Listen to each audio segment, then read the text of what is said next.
تعتبر مظاهرات 17 أكتوبر سنة 1961 حدثا تاريخيا يخلد كل عام بفضل ما يحمله من دلالة لما قدمته الجالية الجزائرية في المهجر من دعم للثورة في مراحلها الأخيرة رغم بعد تلك الجالية عن الوطن. واتصفت تلك المظاهرات بمسيرات سلمية في باريس وضواحيها، غير أن قوات القمع الفرنسية واجهتها بعنف شديد وشراسة غير مبررة. Vous savez, on parle toujours du 17 octobre 61, mais moi je parle de toute l'année 61, parce que il faut se rendre compte que l'année 1961, c'est une année qui est vraiment atroce à Paris, en particulier dans la région parisienne, pour les Algériens. Nous avons à ce moment-là Papon, qui est préfet de police à Paris. Et Papon a été avant Idam à Constantine. Papon a dans l'idée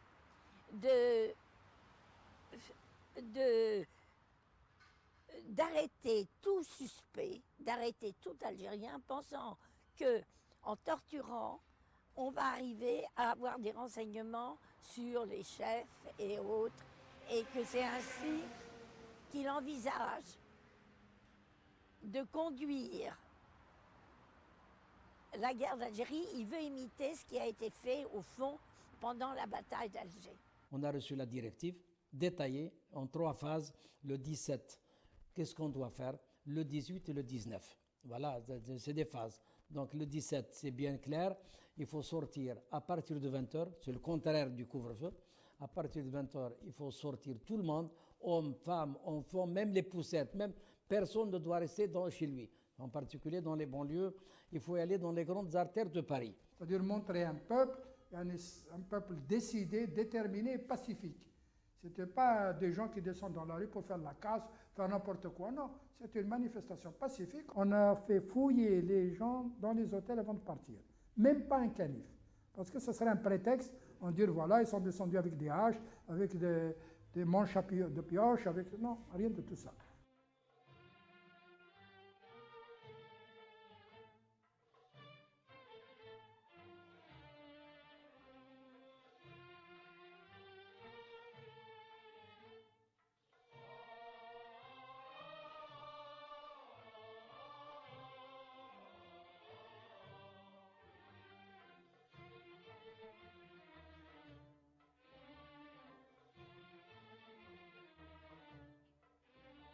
تبعنا القانون تاعنا احنا يعني اللي عطاونا مشينا هكذاك. الناس راحت معنا نقولوا كاينين اللي كانوا طاكسي وراحوا الباري، كاينين معنا نقولوا اللي هزوا الطوبيس، اما لا هما ما على بالهم، الخبر مشى ليهم، هما كلش سقدوه لنا قدامنا. اللي راحوا في المترو، في الباب تاع المترو يجيو خارجين، اطلع في الكار تاع البوليس. اللي في الطاكسيات منين يهبط من الطاكسي يطلع في الكار تاع البوليس. هنا معنا نقولوا القوه تاعنا احنا، معنا نقولوا يعني هي القوه تاعنا منا هذه، نقولوا من بونطواز ورجنطاي ورواح منا هذه كله منا احنا، منا نقولوا من جانفيلي ونيار وكولومب ونانطير هذا وكل تروح منا معنا نقولوا لا على ديفانس. وهذاك اللي تجي معنا نقولوا من الرواي وغير ذلك كل تعقب على البون دنويي. ثم هما وين رصدوا لنا بالحركيه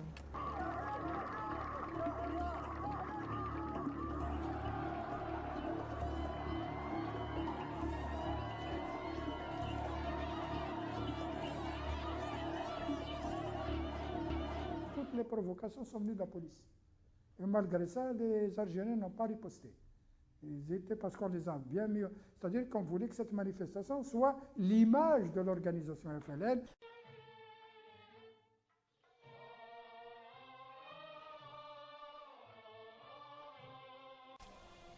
استفزازات كانت كبيرة فعلا، لكن المتظاهرين الجزائريين لم ينساقوا خلفها أبدا، في التزام كبير ومميز بتعليمات القيادة، وحفاظا على صورة الثورة في الداخل والخارج معا، وهو ما تؤكده شهادات أخرى للمشاركين في المظاهرات. Le ministère de l'Intérieur et de la Présidence, et je savais qu'une des manifestations allait venir sur le boulevard et qu'on allait se retrouver nécessairement devant le cinéma Rex, qui, de toute manière, et traditionnellement faisait partie des lieux de manifestation. J'ai quitté le bureau, je ne suis plus, vers 6h15, 6h20. Temps de prendre le métro. J'arrive au métro Richelieu-Drouot, pour ceux qui connaissent le métro de Paris. Je me suis dit, je vais descendre là, je vais faire le reste à pied. Mais il y avait tellement déjà de monde sur les quais, dans les couloirs, que j'ai dit, je vais plus loin. Je descends en fait, de l'autre côté du cinéma Rex. Je rentre dans la manifestation, il y avait déjà des accrochages avec la police, les CRS, ça cognait un peu partout. Et on commençait, j'ai entendu d'ailleurs des coups de feu, mais sur le coup j'ai pensé qu'ils tiraient peut-être à blanc pour faire peur. Et je m'étais dit de toute manière, il y avait le journal de l'Humanité qui était dans l'immeuble en face du cinéma Rex, au premier étage. Et je les voyais qui prenaient des photos. Et je me suis dit, bon, de toute manière, ils vont peut-être pas taper trop fort parce qu'il va y avoir des journalistes qui ont pris des photos et qui vont les publier. Ça s'est publié que plus tard.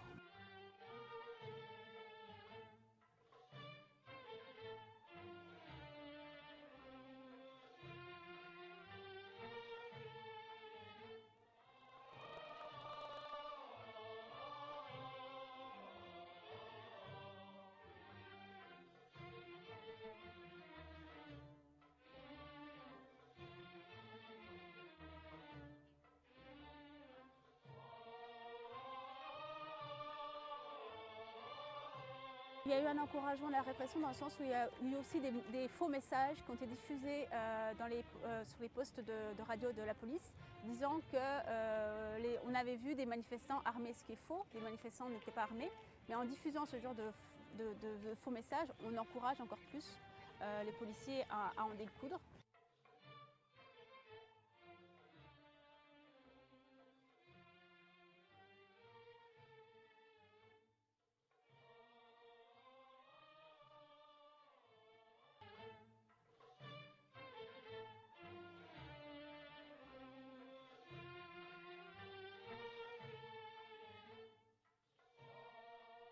Avant d'arriver sur Nanterre, on a rencontré beaucoup de difficultés, beaucoup de gens qui n'étaient pas bien, si vous aimez mieux. Ça a tellement été choquant pour les premiers. Les premiers, quand ils ont vu les gens tirer, les gens les jeter dans la Seine, pour eux, c'était choquant. Hein. Nous, on a eu cette chance de ne pas être comme ça dans les débuts. Mais enfin, quand on pense aux gens qui ont été jetés comme ça à la Seine, vivants, vous vous rendez compte, monsieur, vivants? Et après, ils ont dit, il y a une ou deux personnes, c'est tout ce qu'ils ont dit, une ou deux personnes lorsqu'ils ont dit, vous savez, quand on fait des recherches, hein, ils ont trouvé plus de 200 ou 300 personnes. Et malheureusement, on a connu des gens qui étaient du quartier qu'on n'a jamais revus, de ce jour-là, on ne les a jamais revus. Nous avons estimé que le nombre de morts est de minimum 200 morts jetés dans la Seine ou tués sur place. Peut-être 400. Certains pensent à 400. Pourquoi nous disons minimum 200? Parce que, comme je vous le disais à l'instant, avec les arrestations, le lendemain ou surlendemain, un grand nombre de personnes, de militants arrêtés, ont été transférés en Algérie, soi-disant vers leur douar d'origine, alors qu'en fait, ils ont été transférés dans des camps d'internement, ici en Algérie. À partir de là, nous avons perdu leurs traces. Donc nous ne savions pas s'ils étaient vivants ou morts.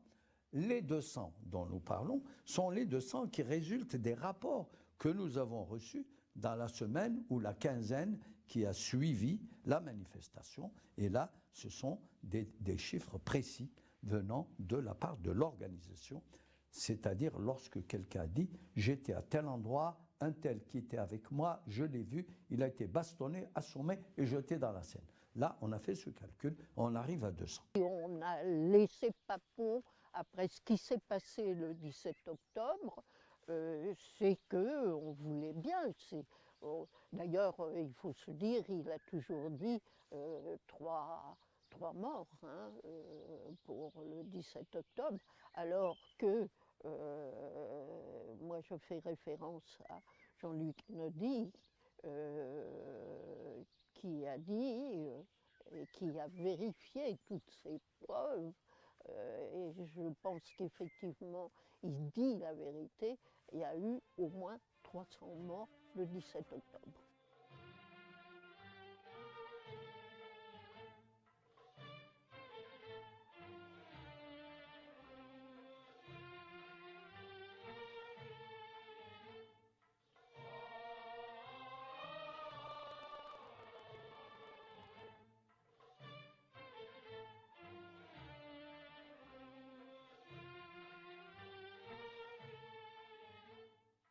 ثم في الجران كارير 18 كان الغاشي كي يركبونا في الكار تاعهم هذيك جاو يديونا الفانسان اللوريسيان كو التليفون قالوا لهم ما كانش البلاصه كومبلي داونا البالي دي سبور كانت 2000 وشي حاجه او ديبار كانوا الحركه مع لا بوليس والحركه ولاو يضربوا بعض الناس اللي يروحوا حاشاك البيت الراحه كانت مخفيه هكا يضربوهم وينحيوا لهم اللي عنده ساعه ولا عنده خاتم تاع ذهب ولا ينحيوه له.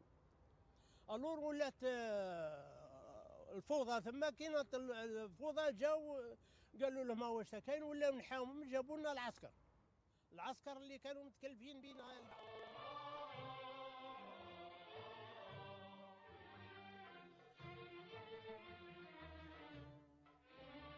Prenez à témoin le monde de ce que le colonialisme n'avait plus de raison d'être et devait s'arrêter. Et de ce que le FLN était seul représentant des combattants algériens, du peuple algérien. Et qu'il n'y aurait pas de négociation si elle ne portait pas sur la libération, sur la décolonisation de tout le sol algérien. Sahara compris. Je ne considère pas, en ce qui me concerne, que le dossier est clos et qu'il a tout dit. Parce que sur la répression de l'immigration en France, notamment le 17 octobre, sur d'autres épisodes, comme la pratique de la torture par l'armée française, comme des épisodes de répression, non seulement le 8 mai 1945, mais août 1955 dans le Constantinois, par exemple, où il y a eu aussi une répression massive, et d'autres épisodes aussi ont été marqués par des massacres de masse. Donc je crois que tout n'a pas été dit par les autorités françaises sur cette répression coloniale et sur cette guerre d'indépendance. Quand on voit maintenant que sur le pont Saint-Michel, vous avez une plaque, ici sont morts des Algériens pour la liberté, pour la, je ne me rappelle plus du terme précis, qui en tout cas qui sont morts pour la défense de leurs droits, on n'est pas allé très loin, mais enfin, il y a quand même une reconnaissance de la justesse du combat des Algériens pour leur liberté. Et ça, c'est inscrit sur le marbre, sur plusieurs ponts de Paris. Ça, c'est le résultat aussi, il faut le dire, du 17 octobre. Et maintenant, c'est inscrit dans le marbre, c'est gravé dans le marbre, et c'est pour toujours. Là, le sacrifice des Algériens de cette époque-là ne sera pas perdu, en tout cas, il ne sera pas oublié, parce qu'il est là, il est inscrit pour l'éternité.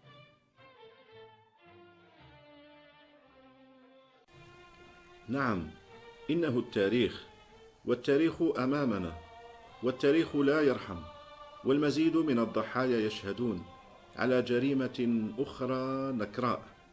كانت تلك إحدى الصفحات التي كتبها الجزائريون بدمائهم في سجل نضالاتهم الطويل على طريق استرجاع حريتهم المغتصبة، فكان لهم ما أرادوا: حرية واستقلال وانعتاق.